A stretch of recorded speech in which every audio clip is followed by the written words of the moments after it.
Yeah, we're looking to close up non-conference play with the win going into Christmas break. You know, Jackson State's coached by Mo Williams, who played here. Son was a manager for us when I first got here. Obviously one of the better players in Alabama history. You know, had a great NBA career. So he's coming back home. You know, he's going to have his guys ready to go. They're a lot better than what their record indicates. You know, if you went back and watched their Mississippi State game 2 games ago, they were down 4 at the under 4 media timeout left in the game. So they've been fighting, scrapping, clawing, hanging with some teams. They're going to be motivated with Mo coming back to Alabama. So we're going to have to play well.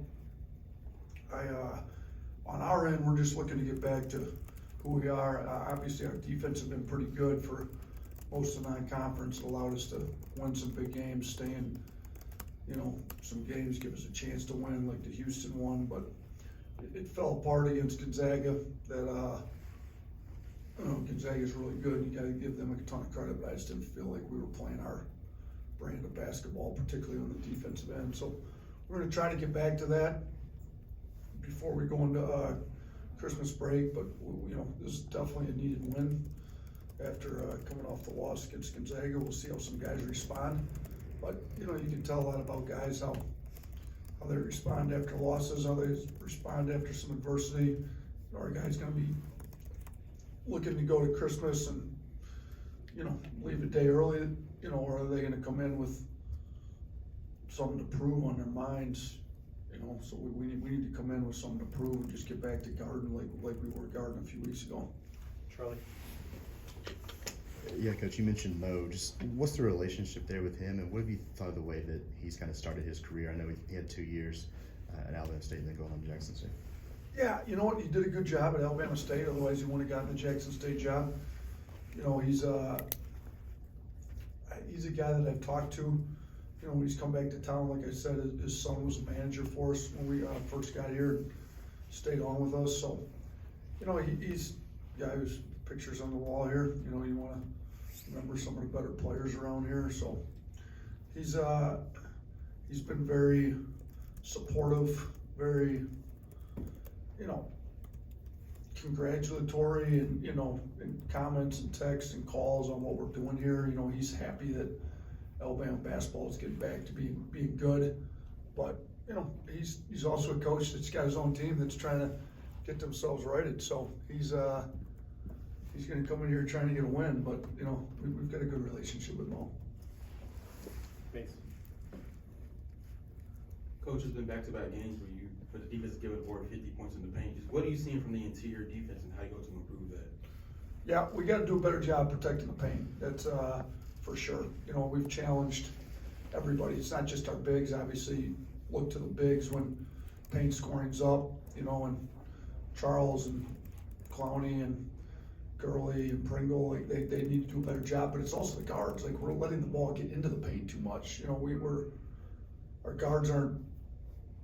You know, we kind of referred to it as the line of scrimmage up there. Like their guards are letting their men get into the paint. You know, they're not putting enough ball pressure on. They don't have enough resistance, and then the ball's being driven in. You know, some of it's our pick and roll coverage that we got to get shored up. But if you go back and look, I mean, looked at the Gonzaga game a few times afterwards, that it wasn't all pick and roll coverage. You know, a lot of it was guys just driving. Some of it was we just didn't get matched up. I mean, they pushed hard in transition. We got cross matched.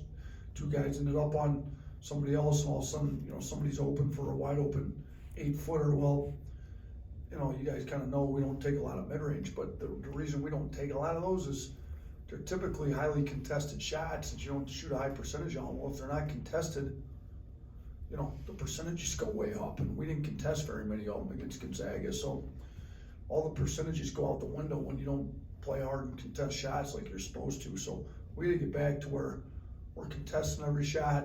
You know, our communication's got to get better. We can't have guys uncovered. We got to do better in pick and roll. You know, at what point do we switch it? You know, they kind of call it a veer switch when it gets deep and the big guys step up and take it in the guard. Like we were all off the page on that Saturday, so we got to get back on the same page. Chase? This question is really similar to the last one, but I was gonna ask you about the mileage that Gonzaga got offensively out of the little 8-foot floater in the lane. Not at the rim, but still in the paint. Is that what you're talking about when you talk about guards playing better D for the paint? Yeah, and it's bigs, guards, it was everybody. I mean, our guards let their guards get too deep, our bigs didn't switch into the, like, we kinda have a veer switch when our bigs are drop back and pick and roll coverage, they didn't switch up, you know, in time and challenge the shot. Some of them, we just kinda sat back and watched them shoot it, like, you know, we kinda show our guys the numbers across the board. Well, those numbers are assuming shots are gonna be contested at that point. Well, when they shot 74% in the second half, we didn't contest very many. So that's as bad a defensive performance in a half as we've had all year. So, yeah, we're, you know, we've gotta do it. And the other thing is, like, you know, people talk, we charted at the rim 2s, 3s, non-rim 2s. Well, non-rim 2s, if it's uncontested from 6 to 8 feet away, that's not that difficult of a shot to make.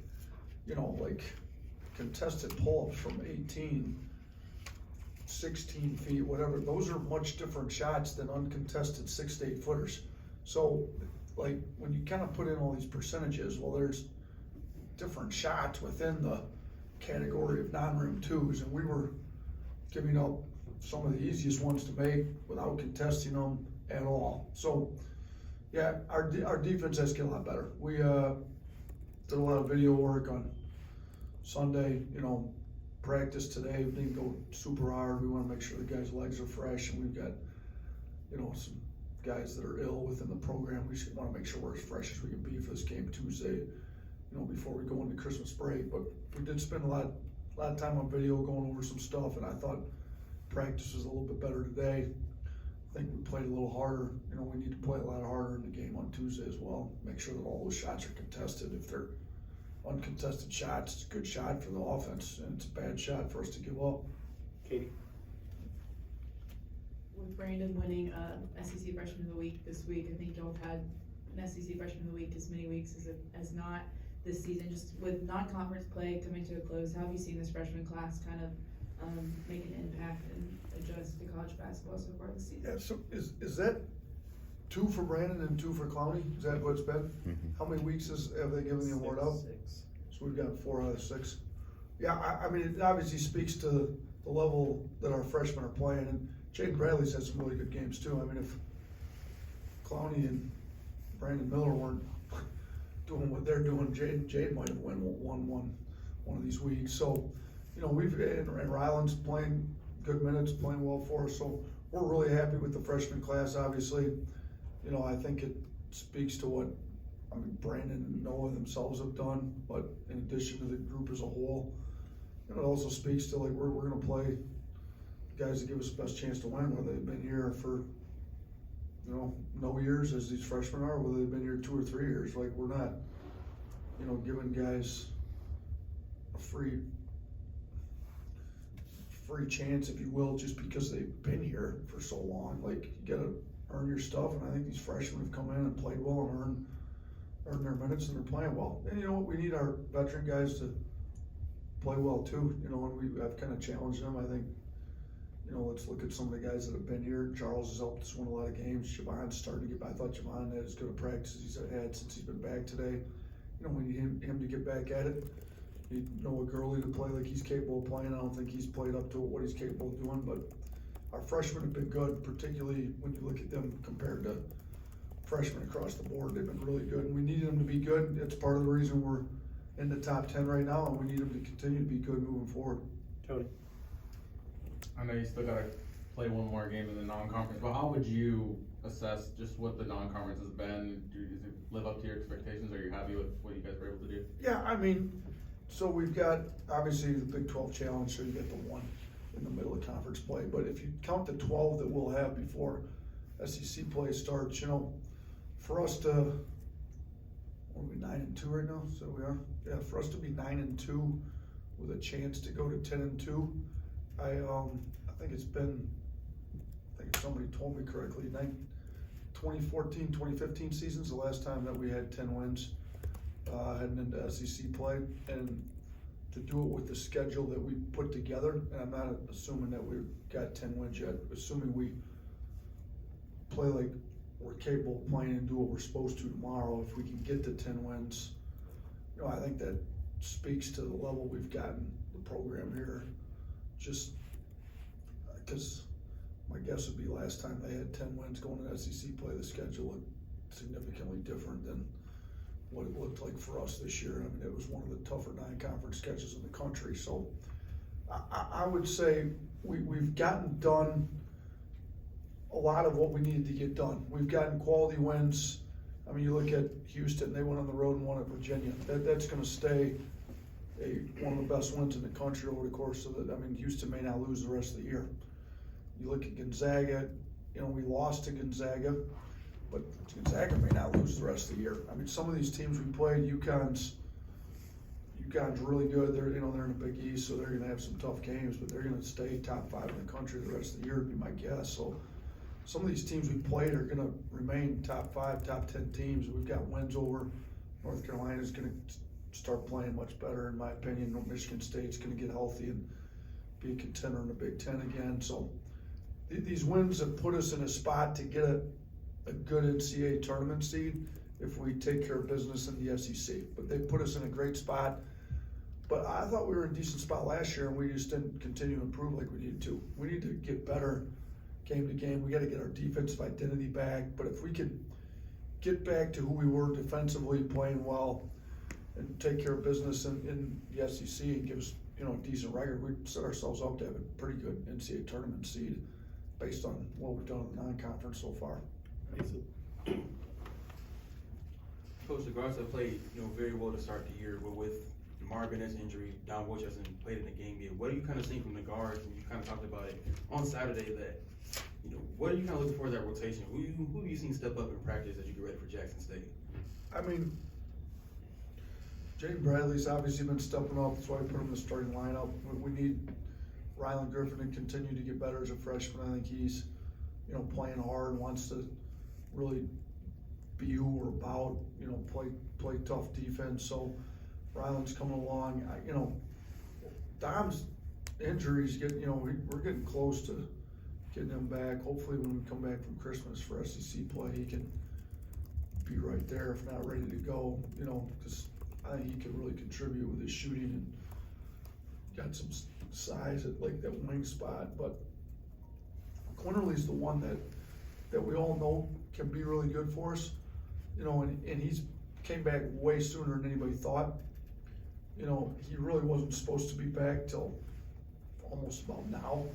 So I thought he looked great in practice today. He's one that be looking to take a big jump just as he gets more and more comfortable with his knee and more comfortable just in his mind that he can play at the level he's played at here before. So, you know, if he could get back to where he was, I think that would give us a big boost.